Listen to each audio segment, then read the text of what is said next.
یہ بھی سب سے بڑا گناہ ہے، اور یہ سب سے زیادہ اللہ کو ناراض کرنے والی بات ہے۔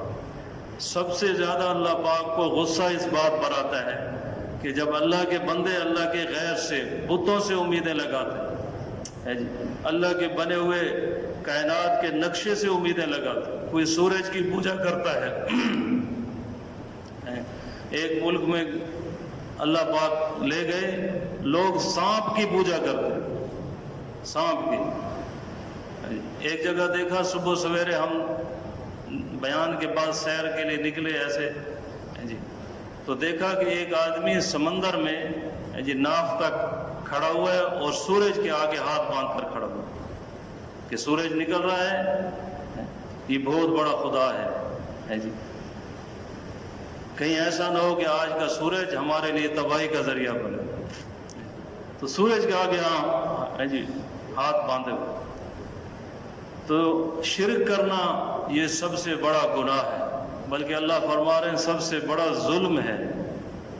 حالانکہ شرک کرنے والا کیا کرتا ہے؟ تو خاموشی سے بیٹھا ہوا ہے ایک بت کے آگے، کسی کو مار نہیں رہا، کسی کی زمین دبا نہیں رہا، کسی پر ظلم نہیں کر رہا، لیکن اللہ اسے قرآن میں سب سے بڑا ظالم فرما رہا ہے۔ سب سے بڑا ظالم وہ ہے جو اللہ کے غیر سے امیدیں لگاتا ہے، فلاں سے میرے کام بن جائیں گے، فلاں سے میرے کام ہو جائیں گے، فلاں سے مجھے عزت مل جائے گی۔ تو لا الہ الا اللہ یہ سب سے زیادہ اللہ کو محبوب کلمہ ہے۔ ایک حدیث پاک میں آتا ہے جس کا کم و بیش مفہوم یہ ہے کہ جب بھی بندہ دن میں یا رات میں کسی وقت بھی لا الہ الا اللہ کہتا ہے، اسی وقت اس کے اعمال نامے سے برائیاں مٹ جاتی ہیں اور نیکیاں لکھ دی جاتی ہیں۔ کتنی آسان سی بات ہے، اور یہ کلمہ کتنا زبانوں پر اللہ نے ہلکا بنا دیا کہ چھوٹے سے بچے کو سکھا دو، 3-4 سال کا بچہ کھیل بھی رہا ہے اور کلمہ بھی پڑھ رہا ہے، کوئی اس کو پسینہ نہیں آ رہا، کوئی اس کے بوجھ سے وہ گر نہیں رہا۔ اور ہم بھی دکان پر بیٹھے ہیں، سودا بھی بیچ رہے ہیں، کلمہ بھی پڑھ رہے ہیں، اور اس سے ہمارے گناہ معاف ہو رہے ہیں، اللہ اتنے خوش ہو رہے ہیں۔ حاجی عبدالوہاب صاحب رحمۃ اللہ علیہ، اللہ پاک ان کی قبر کو نور سے بھر دے، بہت بڑے محسن ہیں جی۔ وہ فرماتے تھے بازاروں میں جاؤ اور ہر دکاندار، ہر ریڑھی والے کو کہو لا الہ الا اللہ۔ تو آج جو اللہ کی ہمارے بازاروں پر غضب کی نظر بنی ہوئی ہے، ان کے کلمہ پڑھتے ہی اللہ کی وہ رحمت کی نظر بن جائے گی، ہمارے بازاروں پر بھی اللہ کی رحمت برسنے لگ جائے گی۔ تو یہ ایسا مبارک کلمہ ہے، یہ ایسا مبارک اقرار ہے، یہ ایسا وعدہ ہے کہ اللہ پاک کو سب سے زیادہ راضی کرنے والا، اور اللہ فرماتے ہیں کہ سب سے زیادہ ناراض کرنے والی بات وہ اللہ کی ذات کے ساتھ شرک کرنا، اللہ پاک اس سے بہت زیادہ خفا ہوتا ہے۔ ایک جگہ جی پڑھ رہے تھے جی تفسیر کے اندر، غالباً سورہ مریم کے اندر، کہ بعض لوگ اپنے عبادت خانوں میں کھڑے ہو کر میرے اوپر بہتان باندھتے ہیں کہ اللہ کی نعوذ باللہ بیٹے ہیں، اللہ کی بیٹیاں ہیں۔ اللہ فرما رہے ہیں کہ میں اس پر اتنا غضبناک ہوتا ہوں، یہ مجھے اتنا غصہ دلانے والی باتیں ہیں کہ اگر یہ جو کلمات کہتے ہیں، یہ جو باتیں کرتے ہیں مشرک، اگر ان کی نحوست کو میں ظاہر کر دوں تو 7 آسمان اور 7 زمینوں کو یہ کلمات پھاڑ دیں گے، پھٹ جائیں گے ان کی نحوست کی وجہ سے۔ اللہ ایسے غضبناک ہوتا۔ تو اللہ ہم سب کی حفاظت فرمائے دوستو، اور اللہ پاک ہمیں صرف اپنی طرف جی ملتجی رہنے والا بنا دے۔ ہم آج میرے بھائیو دوستو قدم قدم پر بھٹک جاتے ہیں، ہم دنیا کے اندر مشاہدے کو دیکھتے ہیں، اس میں ہم لگ کر جی اللہ کی ذات کو بھول جاتے ہیں میرے پاس۔ اس لیے فرمایا کہ انسان کے اندر اللہ نے خوبی بھی رکھی ہے اور خامی بھی رکھی ہے۔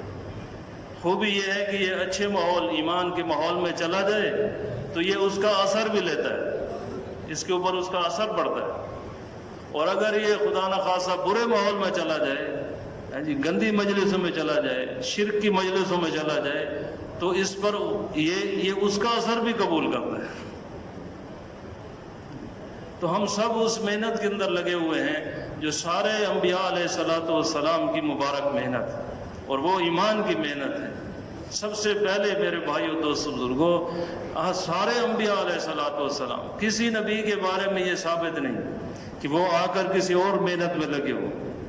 سب سے پہلے اسی محنت کو چھیڑا ہے، اسی محنت پر لگے ہیں، اور جب تک دلوں کے اندر یہ یقین اللہ کی ذات اور صفات سے ہونے کا یقین نہیں آ گیا، اس وقت تک کسی دوسری بات میں لگے ہی نہیں۔ تو یہ وہ محنت ہے۔ مولانا احمد صاحب رحمۃ اللہ علیہ وہ فرماتے ہیں کہ ایک آدمی نے اعتراض کیا کہ تم لا الہ الا اللہ کی بات کرتے ہو، باقی بات تو کرتے نہیں ہو۔ تو انہوں نے جواب دیا کہ ہم سید الانبیاء علیہ الصلوۃ والسلام کی زندگی سے کیا ثابت ہے؟ چلو ہماری زندگی کو چھوڑو جی، سید الانبیاء کی زندگی، اس سے زیادہ ہوشیار، اس سے زیادہ عقل مند، اس سے زیادہ علم والا آدمی تو کوئی نہیں ہے۔ انہوں نے آ کر کس محنت کو کیا ہے؟ کوئی مسجد نہیں بنوائی، سب سے پہلے لا الہ الا اللہ کی محنت کی ہے، اسی محنت میں لگے ہیں، اور 10 سال لگے ہیں، 10.5 سال جی۔ تو یہ محنت اتنی اہم ہے، چاہے پہلے نبی ہوں چاہے آخری نبی سید الانبیاء علیہ الصلوۃ والسلام ہوں، اسی محنت میں لگے کہ جب تک دلوں کے اندر سے غلط یقین نہیں نکلتا، اس وقت تک انسان کی زندگی ٹھیک نہیں ہو سکتی۔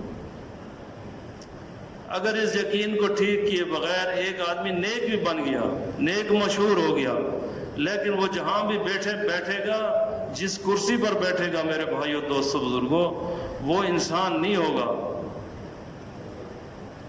وہ انسان کی شکل میں بھیڑیا بیٹھا ہو۔ جیسے کئی دفعہ یہ ذکر آیا، ہم نے اپنے بڑوں سے سنا کہ یہیں ہمارے اسی ضلع کے اندر ایک بہت بڑا افسر تھا، ماشاءاللہ جب نماز کا وقت دفتر میں ہوتا تھا ظہر کی، تو امام صاحب کے پیچھے کھڑے ہو کر نماز پڑھتا تھا، لیکن اس نے اس بات کی محنت نہیں کی تھی۔ تو جب کرسی پر بیٹھتا تھا تو بالکل بغیر شرم کے، بغیر حیا کے لوگوں سے پیسے لیتا تھا، رشوت دیتا تھا۔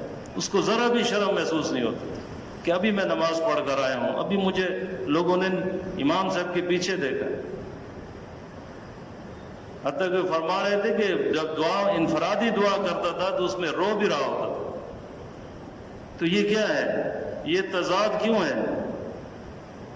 اس نمازی کی زندگی میں غلط کیوں ہو رہا ہے؟ وہ اس وجہ سے کہ اس نے اصل محنت کو محنت ہی نہیں سمجھا۔ اس نے نماز پڑھنے کو کام سمجھا ہے، اس نے روزہ رکھنے کو کام سمجھا ہے، حج کرنے کو کام سمجھا ہے، لیکن ایمان کی محنت کہ ایمان بھی بنانا ہے، غلط یقین بھی نکالنا ہے، صحیح یقین بھی حاصل کرنا ہے، اس کو کوئی محنت ہی نہیں سمجھا، جس کی وجہ سے آج پوری دنیا